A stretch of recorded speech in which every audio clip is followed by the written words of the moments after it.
Hey guys, it is Wednesdays with Chasey Poo, and today we are talking about binder care. So the first thing that I want to talk about is never bind with ace bandages, okay? I know we're broke, we don't have access to it, we live in a place where we can't get binders, but please, there are different things that you can do to try and compress your chest down. Please just don't use ace bandages. Ace bandages are literally used for injury on your body, on your arm, on your leg, on your thigh, on your shoulder.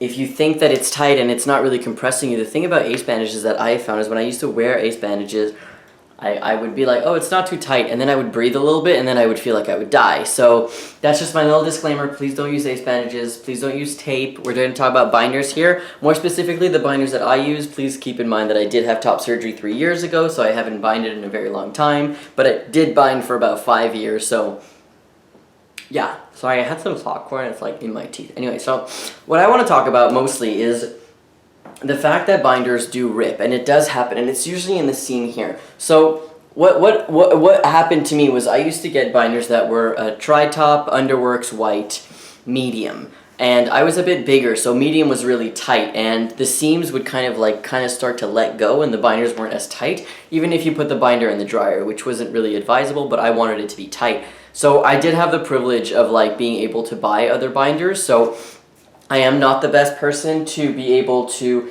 kind of discuss this this stuff, I guess, but I will say that I have seen people do patch-up jobs that are amazing. So my biggest thing that I would say is learn how to sew. And if you don't know how to sew, check out YouTube videos, because there are videos on how to patch up your binders. Now, I know that I am privileged and I was able to have top surgery and afford to have binders when I had them, but I did give all of my binders away, so I can't show you. I do have one binder left. That's a sentimental value thing, that it was my last binder ever, and it was donated to me through a center here, and it's just one of those things where I want to keep it. I don't know, I don't want to let it go, you know? But if I look at it, I'm like, damn, how did I wear that even now? Okay, yeah, I have more muscles, but I don't have a titty anymore, you know? And I put it on, I'm like... Both the cats looked at me when I did that noise. But yeah, so I am not really the best person to talk to about binder care, but I will talk about binder, not binder repair, but maybe binder, how to take care of your binders. And I will tell you one thing that I wish I would have known, and I know that now, okay? So binders smell because you sweat so much, especially in the summer if you live in a really hot place, and I sweat like a pig, especially if you're on T, you sweat even more, which is such a great thing to look forward to.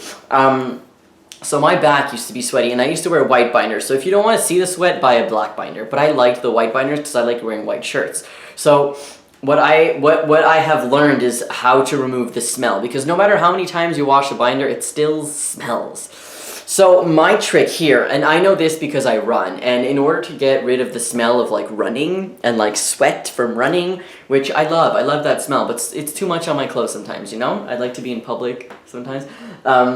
So I have learned that you don't have to get special detergent to remove sweat and stuff like that. No, you just need baking soda. I almost said baking powder. It explodes. Oh my god. So what I do is I put my normal stuff in. I use Gain Original.